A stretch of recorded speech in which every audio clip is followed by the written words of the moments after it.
نحمده ونصلي ونسلم على رسوله الكريم اما بعد فاعوذ بالله من الشيطان الرجيم بسم الله الرحمن الرحيم وانتم الاعلون ان كنتم مؤمنين صدق الله العظيم۔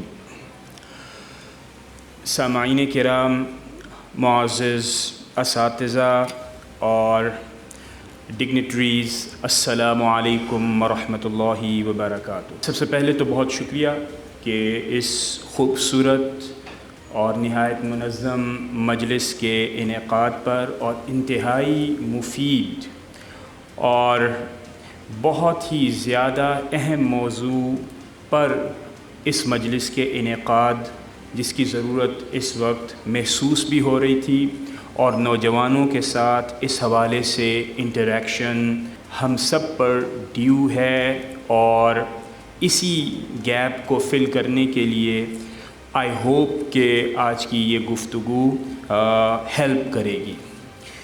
تو سب سے پہلی بات تو یہ ہے کہ اگر سب سے پہلا سوال میں یہ اٹھاؤں کہ وائی صلاح الدین Ayubi, why do we need to discuss Salahuddin Ayyubi, who is known in the Anglophile, or I would say English-speaking world, as the Saladin, Salahuddin.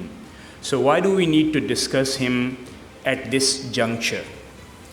تو اس سوال کا جواب یہ ہے، اس سوال کے کئی جواب ہو سکتے ہیں، کئی سطحوں پر اس سوال کا جواب دیا جا سکتا ہے، کیونکہ ہر لمحے حالات بدلتے ہیں، حالات کے تقاضے بدلتے ہیں، لوگوں کی ضروریات بدلتی ہیں۔ تو تاریخ کا مطالعہ ہمیں یہ سکھاتا ہے کہ کن سرکمسٹانسز کے اندر ہماری کن کی پرسنالٹیز نے کیا حکمت عملی اپنا کر اپنے گولز کو اچیو کیا۔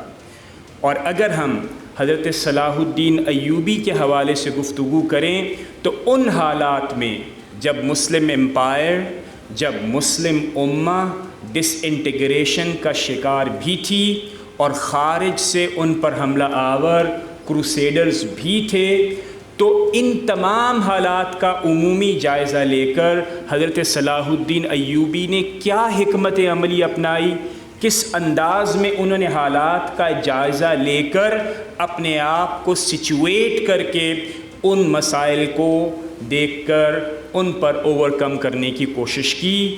آسان الفاظ میں انہوں نے اپنے گولز، یعنی جو ڈس انٹیگریٹڈ مسلم امہ تھی، ان کے اندر یونٹی لے کر آئے۔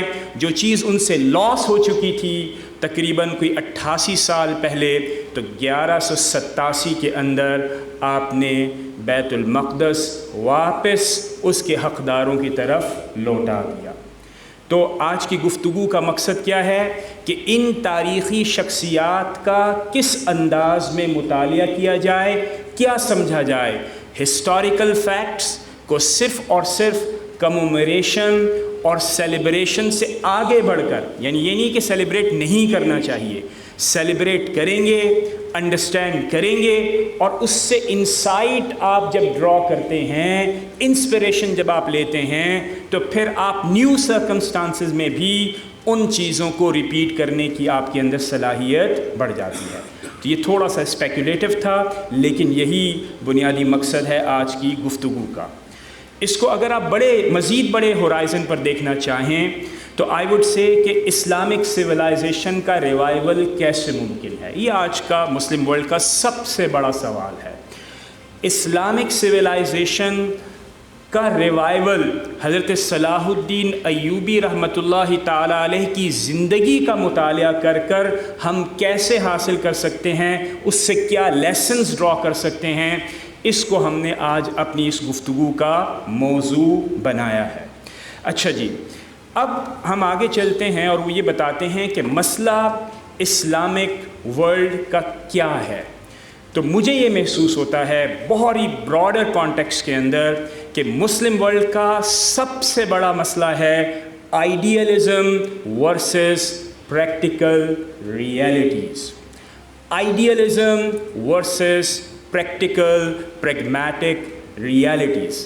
مطلب کیا ہوا کہ ایک طرف تو ہم نے ایک آئیڈیل ورلڈ کنسٹرکٹ کیا ہوا ہے جو کہ نان ہیومن ہے, جو کہ سپر نیچرل ہے, جو کہ اسپریچول ہے, جس کے اندر کوئی مسٹیکس نہیں ہوتی, اور ہم اپنی تمام شخصیات کو جو کہ تاریخی شخصیات ہوتی ہیں, جب ہم ان کو ان میں پلیس کرتے ہیں اور پھر ہم ان کا تنقیدی انداز میں مطالعہ نہیں کرتے, تو نتیجہ کیا نکلتا ہے؟ نتیجہ یہ نکلتا ہے کہ ہم پریگمیٹک یا ریئل ورلڈ کے ساتھ انٹریکٹ نہیں کر سکتے. تو یہ جو دو انتہائیں ہیں, آئیڈیلزم ورسز پریگمیٹک ریالٹیز, ان دونوں کے جو بودھ ہے, جو گلف ہے, اس کو مرج کرنے والی شخصیت اگر ہمیں اسلامک ورلڈ میں کئی نظر آئیں گی, ان میں سے ایک بہت بڑی شخصیت حضرت صلاح الدین ایوبی ہیں. تو لہٰذا آج کی اس نشست میں ہم کوشش کریں گے کہ آئیڈیلزم ورسز ریالٹی کا یہ گیپ آپ نے کیسے برج کیا. اس سے ہم یہ سیکھ سکتے ہیں کہ آگے ہم نے مستقبل میں کیا کرنا ہے. اب اس کو میں فردر بھی الیبوریٹ کروں گا آگے. تو ایک اور بات جو کہ میں یہ چاہوں گا کہ اس پلیٹ فارم کے اوپر, چونکہ یہاں پہ ینگ اسٹوڈنٹس ہیں جو کہ ہمارا فیوچر ہیں, اور جس کے اوپر ہم انویسٹ کر رہے ہیں یہ ٹائم, ہم یہ چاہتے ہیں کہ ہم اپنے بچوں کو یہ بھی بتائیں کہ کس انداز میں آگے موو کرنا ہے. میری سجیشن یہ ہے کہ ہمیں اپنے کانوں کو ٹرین کرنا ہے ہر اس کمفرٹ زون سے باہر آنے کے لیے جو ہمارے کان عادی ہو چکے ہیں ایک آئیڈیل, ایک رومانٹیسائزڈ ہسٹری کو بار بار ریپیٹ کرتے ہوئے.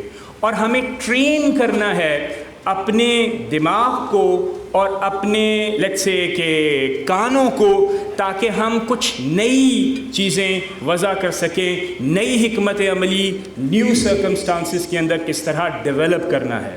تو جو بہترین انداز ہے وہ یہ ہوگا کہ train your ears to hear something which may not be acceptable اور digestible, but at the same time it should enable you to draw some insightful lessons and some insightful strategies to overcome the issues that the Muslim world is currently facing. اچھا جی, اب اس کا آغاز ہم کرتے ہیں. حضرت صلاح الدین ایوبی رحمۃ اللہ تعالیٰ علیہ کی زندگی کو اگر میں 2 سے 3 حصوں میں بانٹوں تو پھر میں وہاں سے کچھ نہ کچھ لیسنز کو ڈرا کرنے کی کوشش کروں گا. لیکن میرا مقدمہ کیا ہے؟ میرا مقدمہ یہ ہے کہ انڈیویجول لائف میں ہم سب کیا ہوتے ہیں؟ ریلیجیس ہوتے ہیں, اسپریچول ہوتے ہیں. ہمارے اندر کچھ اچھی عادات, کچھ اچھی ورچوز کو ہم نے انکلکیٹ کیا ہوا ہوتا ہے, جیسے کہ امانت داری ہے, جیسا کہ صدق ہے, جیسا کہ عدل ہے, اور اس طرح کی تمام صفات جنہیں ہم آئیڈیلائز بھی کرتے ہیں. ہم اپنے لیے مورلی اور ایتھیکلی اس بات کو ثابت بھی کرنے کی کوشش کرتے ہیں, اور ہماری اس سے کمٹمنٹ بھی ہوتی ہے. یہ جو انڈیویجول پہلو ہے یہ حضرت صلاح الدین ایوبی رحمۃ اللہ تعالیٰ علیہ کی زندگی میں ہمیں نظر آتا ہے. نظر کہاں آئے گا؟ آپ کی ابتدائی زندگی کے اندر, جب آپ نے تعلیم حاصل کی, جب مثال کے طور پر عربک گرامر, جب ریٹرک, جب کمیونیکیشن کے سکلز آپ سیکھ رہے تھے, اسی وقت کردار کی یہ صفات آپ نے اپنی ذات کا حصہ بنا لی تھی. لیکن اس کا اظہار بڑے پلیٹ فارم پر کب ہوا؟ اس کا اظہار بڑے پلیٹ فارم کو آپ کو 1187 اور اس کے بعد والی ایونٹس میں ہوا, جب کروسیڈرز کے ساتھ جب یروشلم کو سرنڈر کرنے کی بات کی گئی, اور پھر جو فیسلٹیز آپ نے پرووائڈ کی, اور جس طرح نیگوسیشن کے اندر آپ نے فلیکسیبلٹی اور اسلامک پرنسپلز اور حضور پرنور حضرت محمد مصطفیٰ صلی اللہ تعالیٰ علیہ وسلم کے ان اخلاقی وار پرنسپلز کو اپلائی کرتے ہوئے بتایا کہ this is how Muslims think about the others. وہ مسئلہ جو کہ اینٹی سیمائٹزم کا اوور دا سینچریز تھا, حضرت صلاح الدین ایوبی نے فرمایا کہ ہمارے لیے ادرز یہ ہوتے ہیں, ہم نان مسلمز کے ساتھ اس طرح کا بیہیویئر کرتے ہیں. یہ ان کی انڈیویجول شخصیت تھی. لیکن جس چیز کے لیے ہم حضرت صلاح الدین ایوبی کو ایز ماڈل کے طور پر سمجھتے ہیں وہ یہ ہے کہ آپ کا پولیٹیکل ویژن بہت زیادہ ڈیپ, بہت زیادہ اسٹریٹجک تھا, اور وہ میں کس طرح سمجھتا ہوں، مثال کے طور پر میرا یہ خیال ہے کہ what do I mean by the politics? By politics I mean the art of negotiation. اور آرٹ آف نیگوسیشن کا مطلب یہ ہے کہ آپ اپنے آگے والے، اپنے مقابل، اپنے سامنے والے کے اہداف کو سمجھتے ہوئے اپنے اہداف کو آپ کیسے اچیو کرتے ہیں، by the art of negotiation, by the art of conversation, by the art of diplomacy. اس آرٹ کے اندر اگر تاریخ کے اس دور کے اندر یعنی 12ویں صدی کے اندر اگر ایک بہت بڑا مینار والی شخصیت ہمیں نظر آتی ہے تو وہ حضرت صلاح الدین ایوبی رحمۃ اللہ تعالی علیہ. اچھا، سوال یہ پیدا ہوا کہ یہ میں کیسے کہہ رہا ہوں. یہی چیز آج کی اس گفتگو میں ہم گفتگو کریں گے. آپ کی زندگی کو میں نے تین ایونٹس کو میں دیکھوں گا. مثال کے طور پر حضرت صلاح الدین ایوبی رحمۃ اللہ تعالیٰ علیہ کی زندگی کا جب آپ رائز دیکھتے ہیں، when he becomes Saladin, when he becomes big, a luminary personality، تو وہ کیا تھا؟ وہ تھا وہ دور 1164 سے لے کر 1171 کا زمانہ. بعض ہسٹورینز کے نزدیک یہ زمانہ شاید 1160 کے اندر شروع ہوتا ہے. وہ یہ تھا کہ ہم سب جانتے ہیں کہ اب یعنی فرض کریں کہ حضور اکرم صلی اللہ تعالیٰ علیہ وسلم کا دور مبارک یعنی اعلان نبوت کے بعد 610 سے 632، پھر راشدون کا پیریڈ ہے، خلفائے راشدین المہدیین کا 661 تک، 661 سے لے کر امیاد ڈائنسٹی ہے 750، اینڈ فرام 750 to 1258 یہ ہے اباسائڈس. ٹھیک ہے، لیکن اباسائڈس ہمیشہ یعنی ان کے یعنی اگر ہسٹوریکل پیریڈ کو آپ دیکھیں تو اس میں کئی زمانے آتے ہیں when they were on the top and when they started to fall down. 833 وہ سال مورخین لکھتے ہیں جب اباسائڈ پیریڈ کے اندر آپ کو ڈس انٹیگریشن نظر آنا شروع ہو جاتی ہے. ڈس انٹیگریشن کا مطلب کیا ہے؟ Muslim unity started to be disintegrated. اور وہ فینومینا کو ہم کہتے ہیں، ہسٹورینز کہتے ہیں، دا ایج آف غلمانس، when the young people, when the young others were brought and incorporated in the Muslim world. اور آف کورس وہ لوگ تمام کے تمام مسلمان ہوئے، لیکن اس کے نتیجے کے اندر کچھ ڈس انٹیگریشن کے علامت یہاں پہ نظر آنا شروع ہوئی، اور وہ یہ تھی کہ اباسائڈ پیریڈ کے اندر کچھ نئی یعنی اس کے ساتھ ساتھ کچھ نئی پاور ڈائنسٹیز کا یعنی آنا شروع ہو گئی، جن میں مثال کے طور پر یعنی حضرت نور الدین زنگی ان کی ایک جسے کہتے ہیں کہ امپائر تھی، اور اسی طرح دیگر تھی. تو یہ وہ پیریڈ تھا اور اس کو آپ نے یونائٹ کیا. وہ ویژن کیا تھی؟ وہ ویژن یہ تھی کہ ہم دیکھتے ہیں کہ 1164 کے اندر آپ کے جو انکل تھے ان کو آپ ہیلپ کرنے کے لیے گئے یعنی کائرو کے اندر، اور کائرو کے اندر تھی فاطمید امپائر. اور گریجولی جب آپ کے انکل وہاں پر وزیر بنے اور یہ نیگوسیشن ہو رہا تھا، کیونکہ فاطمید امپائر نے ہیلپ مانگی تھی زنگید امپائر کے ساتھ کہ انہیں کروسیڈرز کے خلاف ہیلپ چاہیے، اور لہٰذا اگر ان کو ہیلپ مل جائے گی تو جو ایکسٹرنل اینیمی ہے اس کے خلاف ایک اتحاد کی فضا قائم ہوگی. اس بات کو ایکسیپٹ کیا گیا، لیکن اس کے اندر پولیٹیکل نیگوسیشن تھے. وہ پولیٹیکل نیگوسیشن کا نتیجہ یہ نکلا کہ جو آپ کے انکل تھے ہی بیکیم وزیر ان دی فاطمید امپائر. اور پھر گریجولی کیا ہوا کہ جب ان کی ڈیتھ ہوئی تو حضرت صلاح الدین وہاں پر وزیر ہوئے، and he was supporting hand to then the president of that empire. تو نتیجہ کیا نکلا کہ جب ان کا انتقال ہوا تو مصر بنیادی طور پر حضرت صلاح الدین ایوبی کے ماتحت آ گیا.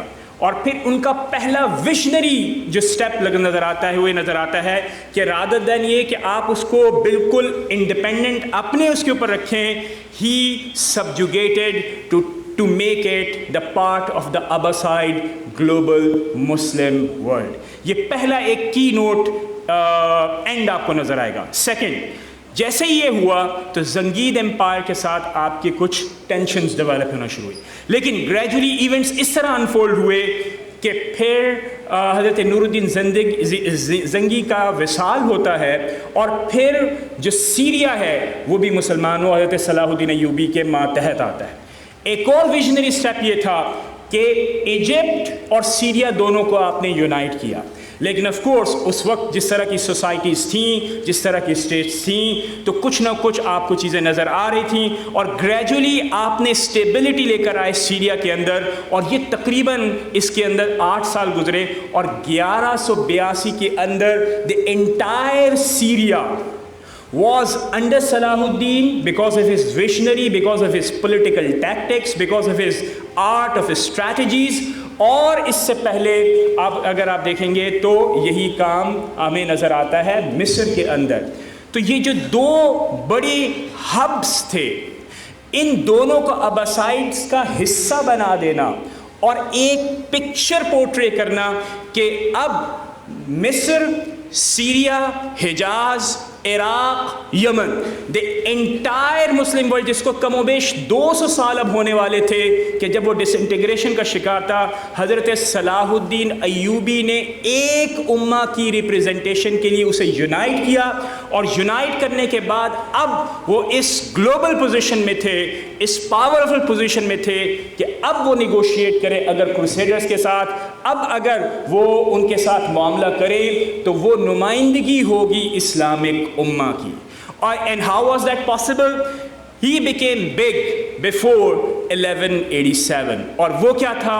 وہ یہی آرٹ تھا کہ آپ اپنے ارد گرد ہونے والی سیاسی تبدیلیوں سے نہ صرف واقف ہوں بلکہ ان کو اس انداز میں شیپ کریں کہ اس سے آپ کے ڈیزائرڈ ایونٹس رکھیں. اور میرے سامنے 2 بہت ہی قابل قدر اور بہت ہی بڑے اور بہت ہی نمائندہ تاریخ داں موجود ہیں, اور ان کے سامنے تاریخ کی بات کرنا یقیناً مجھے بہت جسے کہتے ہیں کہ مسائل ہو سکتے ہیں, لیکن میں ایسی سپرفیشل سی میری ریڈنگ یہ ہے کہ if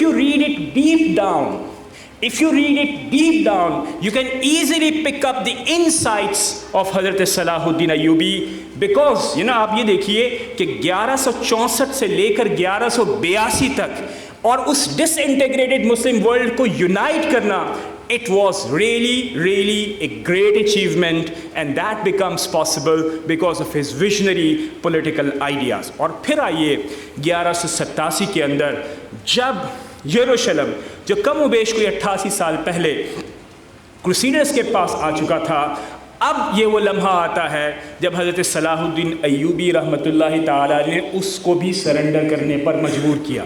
اور پھر آپ یہ دیکھیے کہ سب سے بڑا جو کمال ہے کہ انڈیویجول شخصیتیں کب نکھر کے سامنے آتی ہیں. آپ یہ دیکھیے کہ جب نیگوسیشن ہو رہی تھی, جب سرنڈر پر نیگوسیشن ہو رہی تھی, حضرت صلاح الدین ایوبی نے کرسچن کروسیڈرز کو اس بات کا رائٹ دیا کہ وہ یروشلم تک ایکسس حاصل کر سکتے ہیں ایز اے ریلیجیس پلگرمیج. تو اب آپ سوچئے کہ یہ رائٹ دینا اور یہ توسع, یہ براڈ ٹالرنس, یہ آپ کو اگر نظر آتی ہے تو وہ حضرت صلاح الدین ایوبی رحمۃ اللہ تعالیٰ علیہ کے لیے نظر آتی ہے. اور آخر میں صرف 1 سے 2 جملے میں کہوں گا. وہ یہ کہنا چاہتا ہوں کہ آپ یہ دیکھیے کہ جب 1187 میں یہ معاملہ ہو گیا تو اس کے بعد جب شہر کو خالی کیا جا رہا تھا تو تاریخ دان یہ بھی لکھتے ہیں کہ وہاں کے پادریوں کے پاس, بڑے پادری کے پاس اتنا پیسہ تھا کہ وہاں اگر وہ ٹیکس یا جزیہ پے کرتا تمام عیسائیوں کا یا کم و بیش 15,000 عیسائیوں کا تو وہ پے کر سکتا تھا. ہی ایکٹڈ سیلفشلی اوور دیئر. لیکن حضرت صلاح الدین ایوبی رحمۃ اللہ تعالیٰ علیہ کو جب اس بات کا علم ہوا تو ہی پیڈ, ہز بردر پیڈ, وہ ٹیکسز ان کو ادا کیے. یہ سوچئے کہ اسے ہم کہتے ہیں the religion who loves to take care humanity, the religion that loves to provide care for the humanity.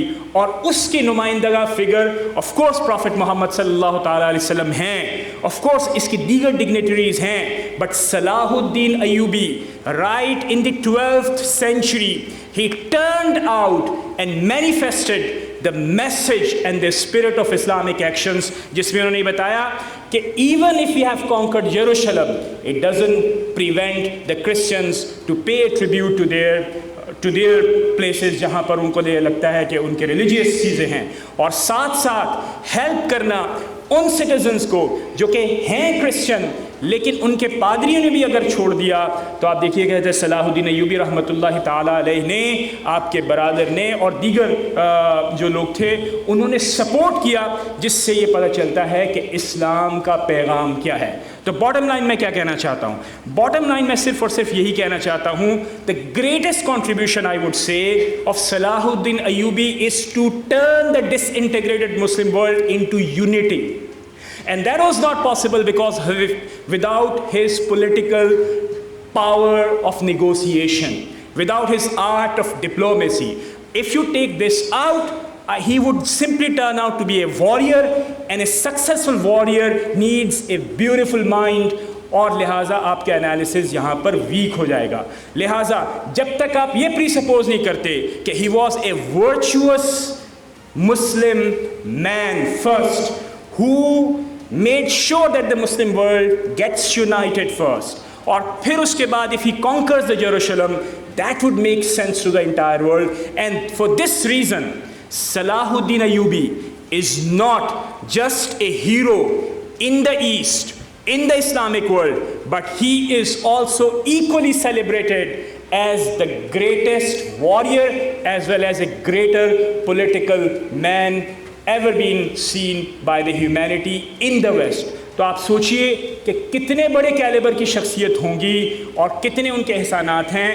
لہٰذا ہمیں صرف اور صرف یہ سیلیبریٹ نہیں کرنا ہے، بلکہ ہماری جو موجودہ قیادت ہے، اور وہ قیادت آپ ہیں، وہ قیادت کوئی اور نہیں ہے، اس کو یہ سوچنے کی ضرورت ہے کہ جب آپ ان کی زندگی کا مطالعہ کریں تو کیا انسائٹس آپ نکالتے ہیں۔